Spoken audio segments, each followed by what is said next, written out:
మూసీ బాధితులకు పునరావాసం కల్పించాకే తరలింపు చేపడుతున్నామని హైదరాబాద్ కలెక్టర్ అనుదీప్ దురిశెట్టి తెలిపారు. 3 రోజులుగా సర్వే కొనసాగిస్తున్నామని, వదంతులు నమ్మవద్దని సూచించారు. చాదర్ఘాట్, మూసానగర్, శంకర్ నగర్ లో ఎమ్మెల్యేతో కలిసి ఆయన పర్యటించారు. బాధితుల తరలింపుతో జీవనోపాధి, పిల్లలకు స్కూల్ సమస్యలు ఏర్పడకుండా చర్యలు తీసుకుంటున్నామని వివరించారు.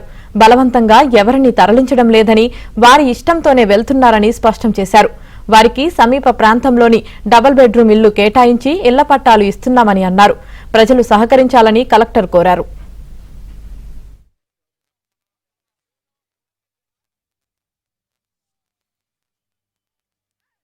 రోజులుగా సర్వే కొనసాగిస్తున్నామని, వదంతులు నమ్మవద్దని సూచించారు. చాదర్ఘాట్, మూసానగర్, శంకర్ నగర్ లో ఎమ్మెల్యేతో కలిసి ఆయన పర్యటించారు.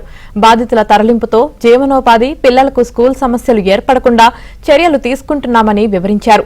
బలవంతంగా ఎవరిని తరలించడం లేదని, వారి ఇష్టంతోనే వెళ్తున్నారని స్పష్టం చేశారు. వారికి సమీప ప్రాంతంలోని డబుల్ బెడ్రూమ్ ఇల్లు కేటాయించి ఇళ్ల పట్టాలు ఇస్తున్నామని అన్నారు. ప్రజలు సహకరించాలని కలెక్టర్ కోరారు.